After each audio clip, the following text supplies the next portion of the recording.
Selanjutnya, saya akan membacakan teknik debat. Yaitu pertama, masing-masing pihak pro dan kontra diberikan kesempatan 2 menit argumen pembuka. Jadi 2 menit bagi yang pro, 2 menit bagi yang kontra, dilanjutkan dengan diskusi, kemudian diakhiri dengan kesimpulan. Langsung saja kita mulai. 2 menit argumen pembuka dari pihak yang pro. Silakan. Bismillahirrahmanirrahim. Assalamualaikum warahmatullahi wabarakatuh. Dalam tradisi masyarakat Indonesia, ketika ada orang atau saudara kita yang meninggal dunia, itu ada sebuah tradisi kumpul-kumpul untuk mendoakan orang yang meninggal tersebut. Dasar kami melakukan tahlilan adalah Quran surat Al-Hasyr ayat 10 yang berbunyi, walladzina ja'u min ba'dihim yaquluna rabbana ighfir lana wal ikhwanina alladzina sabaquna bil iman wa la taj'al fi qulubina ghillan lil ladzina amanu rabbana innaka ra'ufur rahim. Yang pada garis besarnya di situ adalah ada anjuran untuk berdoa atau mendoakan orang yang telah meninggal, yaitu ya Tuhan kami, ampunilah kami dan dosa-dosa orang-orang yang telah meninggal mendahului kami. Berdasarkan berangkat dari ayat inilah kami melaksanakan tahlilan agar ukhuwah Islamiyah tetap terjaga antar umat Islam dan untuk mendoakan orang yang telah meninggal dunia. Ya, terima kasih. 2 menit argumen pembuka untuk yang pihak kontra. Silakan. Bismillahirrahmanirrahim. Assalamualaikum warahmatullahi wabarakatuh. Waalaikumsalam warahmatullahi. Membahas tentang tahlilan atau tradisi tahlilan. Tradisi tahlilan ialah merupakan salah satu tradisi yang dianggap baik oleh masyarakat Islam di Indonesia, khususnya kaum Nahdiyin, yang secara gamblang dan secara terang-terang bertentangan dengan syariat Islam. Kenapa? Karena tahlilan tersebut ialah merupakan salah satu paling buruknya perkara dan merupakan bid'ah. Dalam hadisnya Rasulullah SAW, ala wa iyyakum wa muhdatsatil umur fa inna syarral umuri muhdatsatuha wa kullu muhdatsatin bid'ah wa kullu bid'atin dhalalah wa kullu dhalalatin finnar. Yang maknanya tahlilan tersebut ialah merupakan paling buruknya perkara, karena paling buruknya perkara di dalam hadis tersebut ialah perkara yang dibuat-buat, dan perkara yang dibuat-buat tersebut termasuk adalah bid'ah. Jadi tahlilan adalah bid'ah. Nah, dan setiap bid'ah adalah sesat. Lah masalahnya yang terakhirnya ini yang gak enak, Mas. Nah, dan setiap kesesatan ialah dimasukkan ke dalam neraka. Jadi kesimpulannya adalah barang siapa yang melaksanakan tahlilan atau orang-orang yang mendukung tahlilan, maka semua orang tersebut akan dimasukkan ke dalam neraka. Bismillahirrahmanirrahim. Sip, mantap, mantap. Tepuk tangan dulu buat kedua finalis kita. Lanjut dengan sesi diskusi, langsung ditanggapi oleh Mas. Silakan, silakan. Oleh pihak yang pro. Mungkin Anda kurang memahami tentang permasalahan bid'ah. Mengapa? Karena sungguhnya jumhur ulama itu telah membagi bid'ah menjadi 2. Yang pertama yaitu bid'ah hasanah, yaitu bid'ah yang sejalan dengan ajaran Islam. Sedangkan yang kedua ialah bid'ah sayyi'ah, yaitu bid'ah yang bertentangan dengan ajaran Islam. Nah, sedang yang Anda sebutkan tadi hadis kullu bid'atin dhalalatun, itu oleh Imam Nawawi dalam kitabnya Syarah Sahih Muslim, beliau menyebutkan bahwa hadis tersebut telah ditahsis oleh hadis man sanna fil islami sunnatan hasanatan falahu ajru wa ajru man amila biha ba'dahu. Nah, kalau kita simpulkan masalah tahlilan tadi, tahlilan merupakan bid'ah hasanah. Mengapa? Karena dalam tahlilan itu semua unsurnya merupakan unsur yang dianjurkan oleh agama Islam. Sudah cukup? Silakan dibantah atau ditanggapi atau dikomentari, silakan. Kami sangat tidak setuju jika Anda mengatakan bahwa di dalam tahlilan itu tidak ada unsur yang bertentangan dengan agama Islam. Padahal ada, yaitu tahlilan tasyabuh dengan tradisi agama Hindu pada zaman dahulu.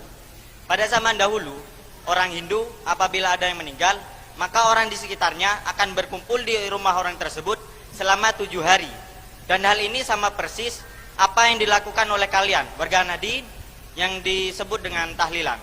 Sabda Rasulullah, man tasyabbaha biqaumin fahuwa minhum. Barang siapa yang menyerupai suatu kaum, maka dia termasuk kaum tersebut. Jadi kesimpulannya, orang-orang yang melakukan tahlilan termasuk kaum Hindu, karena tahlilan merupakan tasyabuh dengan tradisi kaum Hindu. Mungkin bisa disebutkan miripnya di apa? Miripnya dengan kumpul-kumpul selama 7 hari. Kumpul-kumpul, oh ya. Silakan ditanggapi. Mas, ya silakan. Maaf, sangat tidak sepadan sekali jika Anda mengatakan bahwasanya tradisi tahlilan itu tasabuh dengan tradisinya orang Hindu. Dan Anda tadi mengatakan tasabuhnya itu dari perkumpulannya. Padahal Nabi sendiri mengatakan, man arada buhwatal jannah falyalzamil jam'ah. Kalau engkau ingin masuk surga, maka ikutilah jamaah atau perkumpulan. Jadi, kalau masalah perkumpulan itu tidak ada hadis atau dalil yang melarangnya, tetapi ada hadis yang menganjurkannya. Tetapi yang dipermasalahkan itu adalah isi dari perkumpulannya itu apa. Kalau dilihat secara detail, isi perkumpulan yang dilakukan oleh orang Hindu dan orang Nahdiyin itu sangat berbeda. Dikarenakan kalau orang Hindu mengisinya dengan hal-hal yang negatif seperti mabuk-mabukan, judi dan lain sebagainya. Dan hal ini pula dalam perkara tasabuh ini juga pernah dilakukan oleh Wali Songo ketika hendak mengajarkan ajaran Islam di tanah Jawa. Pada zaman Wali Songo tidak semata-mata menghapuskan tradisi yang ada atau tradisi yang sudah dilakukan oleh orang Hindu, tetapi hanya merubah isi dalam perkumpulan yang dilakukan oleh orang Hindu. Dan dengan itulah tasabuh dengan orang Hindu menjadi tiada. Jadi interupsi silakan. Iya, Wali Songo melakukan metode itu. Tapi apakah metode itu dicontohkan oleh Rasulullah? Apakah ada contoh dari Rasul? Oh iya, tentu saja. Rasulullah sendiri pernah mencontohkannya ketika Rasulullah SAW menyuruh para sahabat untuk melakukan puasa Asyura. Dan para sahabat itu merasa keberatan dikarenakan puasa Asyura juga dilakukan oleh orang Yahudi. Orang Yahudi melakukan puasa Asyura itu untuk merayakan kemenangan Nabi Musa atas Raja Fir'aun. Lah, untuk menghilangkan tasabuh dengan orang Yahudi, Rasulullah SAW menyuruh para sahabat untuk memulai puasa mulai tanggal 9 yang dikenal dengan sebutan puasa Tasu'ah. Jadi saya tegaskan lagi bahwasanya tradisi tahlilan itu tidak sama sekali menyerupai atau tasabuh dengan ajaran Hindu. Terima kasih. Jadi tasabuhnya itu hilang dengan mengubah isi gitu ya. Silakan ditanggapi. Terima kasih. Kami menemukan syubhat yang lain yang tidak bisa sama sekali dibenarkan dalam agama Islam, bahwa karena dalam tradisi tahlilan itu ada hari-hari yang dibuat-buat. Contohnya semisal seperti 7 hari, 10 hari, 40, bahkan 100 atau sampai 1000. Bahkan itu tidak ada perintah dari Nabi. Dan Nabi bersabda, man amila amalan laisa alaihi amruna fahuwa raddun. Barang siapa yang mengerjakan perintah, tidak ada perintah atas Rasul, maka perbuatan itu ditolak. Nah, tahlilan itu kan membuat-buat, contohnya seperti 7 hari, 10 hari itu kan tidak ada perintah atas Rasul. Juga ada hal-hal yang banyak tentang bertentangan dengan tahlilan. Contohnya semisal menyuguhkan makanan, bid'ah dan lain sebagainya. Jadi tahlilan itu sama dengan percuma, sama dengan lagi sia-sia. Terima kasih. Sia-sia ya. Mungkin nanti tahlilan sia-sia, kenapa Anda masih dukung tahlilan? Kalau memang tahlilan sia-sia. Kata siapa? Gak ada dasarnya dalam penentuan hari. Rasulullah SAW pernah melakukan satu perjalanan untuk pergi ke Masjid Quba. Hadisnya begini: ya'ti masjidah Quba'in kulla sabtin masyian wa raqiban wa kana Abdullah bin Umar radhiyallahu anhuma yaf'alhu. Yang artinya Rasulullah itu pergi ke Masjid Quba pada setiap hari Sabtu. Perlu digarisbawahi, setiap hari Sabtu. Berarti Rasulullah mengkhususkan melakukan suatu amalan. Wa kana Abdullah bin Umar radhiyallahu anhuma yaf'aluhu. Kemudian perbuatan Rasulullah ini ditiru oleh seorang sahabat yang sangat alim, yaitu Abdullah bin Umar. Nah, kemudian seorang ulama terkemuka mazhab Syafi'i, Al-Hafidz Ibnu Hajar Al-Asqalani, dalam kitab Fathul Bari, dalam mengomentari hadis ini, beliau berkata, sesungguhnya hadis di atas yang barusan saya sebutkan itu menunjukkan kebolehan kita untuk menentukan atau mengkhususkan suatu amalan pada hari-hari tertentu. Contohnya seperti apa? Seperti dalam tahlilan, yaitu pada hari pertama sampai ke 7, 40, 100, naun, 1000 dan seterusnya. Itu hukumnya boleh berdasarkan hadis tadi, karena tidak ada dalil yang melarangnya. Kalau masalah tentang tahlilan sia-sia itu, kata siapa tahlilan sia-sia? Kan tadi sudah kami sampaikan bahwa tahlilan itu tidak sia-sia, sudah ada dasarnya semua dari Al-Quran, Al-Hadis, Al-Ijma' maupun Al-Qiyas. oh iya, monggo. Jadi tidak sia-sia, ada dalilnya semua. Masih mau dibantah lagi? Mungkin saudara-saudara ini masih bisa ya, memaksakan suatu dalil, melaksanakan sebuah dalil dikait-kaitan dengan tradisi yang ada di dalam tahlilan, itu mungkin masih bisa. Tapi dengan yang satu ini, kami menemukan sebuah ibarah atau syubhat bahwasanya tahlilan itu sangat melenceng dari ajaran Islam, Mas. Sudah jauh. Di dalam sebuah hadis Rasulullah bersabda, ij'alu li Ali Ja'farin ta'aman fa innahu qad ja'ahum amrun yasghuluhum. yang mananya buatkanlah makanan untuk keluarga Ja'far, karena sesungguhnya keluarga Ja'far tersebut sedang terkena musibah. Nah, sedangkan prakteknya di dalam tradisi tahlilan di Indonesia kaum hadirin, itu malah orang yang sahibul musibah, oleh yang terkena musibah, itu harus memberikan makanan kepada orang yang bertakziah. Padahal yang dibenarkan oleh agama itu, saudara, itu aslinya orang yang bertakziah tersebut yang harus memberikan makanan kepada si sahibul musibah. Jadi logikanya si sahibul musibah itu sudah jatuh tertimpa tangga, sudah tenggelam masih dimakan paus.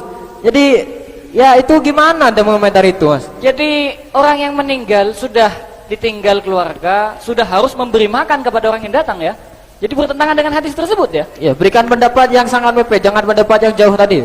Mungkin tepuk tangan dulu buat finalis kita, biar lebih seru. Nah, jadi ini menanggapi ini bertentangan dengan sebuah hadis tadi. Silakan ditanggapi. Maaf Mas, Anda mungkin kurang memahami apa yang terjadi konteksnya di Indonesia ini. Mengapa? Karena setiap ada orang meninggal di Indonesia, pasti ada orang yang bertakziah. Dan orang yang bertakziah itu membawa bentuk makanan yang masih dalam keadaan mentah.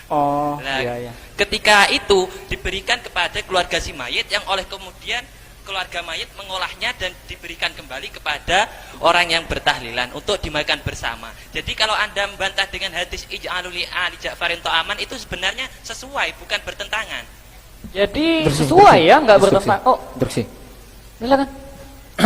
Kemudian bagaimana, Mas? Sebagaimana yang sudah kami pelajari tadi malam di kitab I'anatul Talibin, di kitabnya kaum Nahdiyin, kitabnya kaum ulama-ulama Ahlus Sunnah yang biasa dipelajari di pondok-pondok jenengan-jenengan semua ini, yang berbunyi takbirnya itu ma yaf'aluhun nasu minal ijtima'i inda ahlil mayyiti wa sun'it ta'ami minal bida'il munkarah. Lah yang maknanya apa yang dilakukan oleh manusia berupa berkumpul di rumah keluarga seperti tahlilan, kemudian si keluarga sahibul musibah tersebut menyediakan makanan, itu termasuk perbuatan bid'ah yang mungkar, bida'il munkarah. Lah bagaimana? Ini kitabnya jenengan-jenengan sendiri bilang gini. Ini gimana? Masa sampean masih mau menyangkal kitab sampean sendiri? Oh, di dalam I'anatul Talibin bid'ah mungkar itu ya. Maaf Mas, Anda tadi dalam bacaan takbir itu kurang lengkap. Mengapa? Karena di situ ada terusannya, yaitu apabila iya, terus. kita sebut menyuguhkan makanan itu bid'ah mungkarah, di situ ilatnya adalah ingkara mimma limayyitin au mimma limahjurin. Yaitu ketika diambil dari harta si mayit atau dari anak yatim yang masih ditahan untuk mentasarufkannya. Tapi kenyataannya tidak. Mengapa? Karena yang disuguhkan kepada orang yang bertahlilan itu berasal dari pentakziah yang bawa makanan masih dalam bentuk mentah. Jadi ilatnya sudah hilang ya? Ya, ilatnya sudah hilang, dan itu sesuai dengan kaidah fikih yang berbunyi al-hukmu yaduru ma'a illati wujudan wa adaman. Yaitu hukum fikih itu selalu berputar dengan ada tidaknya suatu ilat. Jadi boleh ya? Bukan bid'ah mungkar ya? Nah, itulah ilatnya. Tahlilan itu tidak memperhatikan kondisi perekonomian di Indonesia. Kemudian ya selanjutnya, Silakan ditanggapi Mas Husain. Ada subhat yang lain yang menyebabkan tahlilan itu benar-benar dihapuskan dalam tradisi Indonesia, yaitu masalah pahala bacaan yang dihadiahkan untuk orang yang telah meninggal. Quran surat An-Najm ayat 39, wa alaisa lil insani illa ma sa'a, yang artinya seseorang tidak akan mendapatkan kecuali apa yang dia usahakan, kecuali apa yang dia kerjakan. Jadi pahala yang dibaca orang-orang yang tahlilan itu tidak akan sampai kepada orang yang telah meninggal berdasarkan ayat tersebut. Oh, berdasarkan Al-Quran, pahala yang kita baca tidak akan nyampe ya? Ini gak nyampe Mas, silakan. Buat apa ketahlilan kalau memang nggak nyampe? Silakan ditanggapi. Memang benar ayat yang Anda bacakan tadi, bahwasanya manusia itu tidak akan memperoleh sesuatu kecuali apa yang diusahakannya sendiri.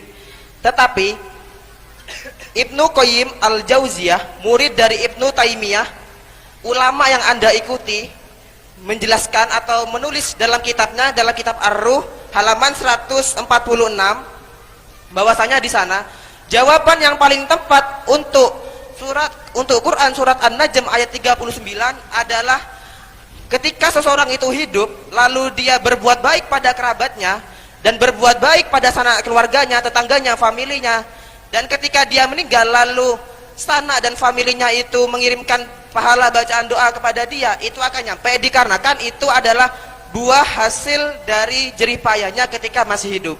Jadi tidak ada bertentangan. Jadi tidak ada unsur yang bertentangan dengan surat Quran An-Najm, dengan Quran surat An-Najm ayat 39. Oh, interupsi silakan. Coba Anda buka kitab tafsir Ibnu Katsir. Di sana Imam Syafi'i mengomentari ayat tersebut. Nah, komentarnya adalah pahala bacaan yang dihadiahkan untuk orang yang telah meninggal itu tidak akan sampai.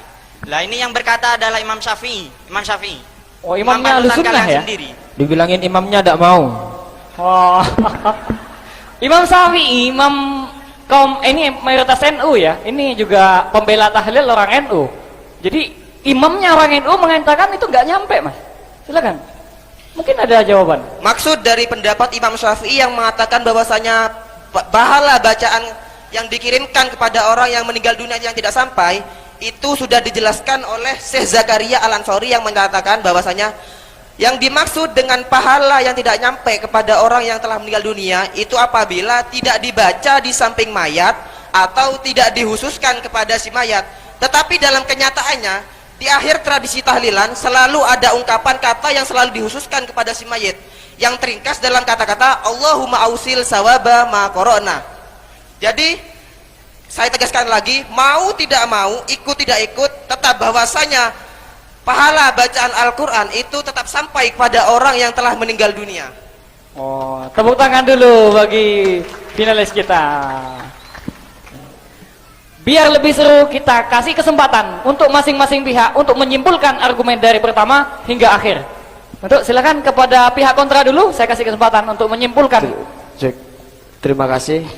Kami tetap berpegang teguh terhadap apa yang diargumentasikan oleh kami tadi, karena berdasarkan Al-Hadis dan Al-Quran bahwa tahlilan itu tidak benar, karena terhadap syubhat yang tidak dapat dibenarkan dan masih ada ilat-ilat yang atau syubhat-syubhat yang lain. Contohnya seperti menyuguhkan makanan tidak pernah dilakukan oleh Nabi, tasyabuh dengan orang Hindu dan lain sebagainya. Untuk itu mari umat Islam yang ada di Indonesia ini bersatu untuk menghapus bid'ah dan menghidupkan sunnah. Jadi secara mutlak tahlilan itu harus dihapuskan di Indonesia ini. Terima kasih. Oh. Kemudian kesempatan kedua untuk menyimpulkan kepada pihak yang pro. Baik, terima kasih moderator. Berdasarkan dialog yang sudah kita rembukan barusan, tidak ada satupun dalil dari kami yang bisa Anda bantahkan dan tidak bisa Anda batahkan. Jadi kami tetap pada pendirian kami, tahlilan itu harus dilakukan, bahkan kalau perlu wajib untuk menjaga ukhuwah Islamiyah di Indonesia ini. Karena sudah sesuai dengan konteks Al-Quran, As-Sunnah, Al-Ijma', Al-Qiyas. Al-aslu fil asya'i al-ibahatu hatta yadulla dalilu ala tahrimi. Hukum asal dari sesuatu itu boleh sampai ada dalil yang melarangnya. Kenyataannya tahlilan tidak ada dalil yang melarangnya, justru menguatkan semuanya. A'angdantahum am lam tundirhum la yu'minun. Percuma kami ngomong kepada Anda karena hati Anda telah tertutup. Terima kasih.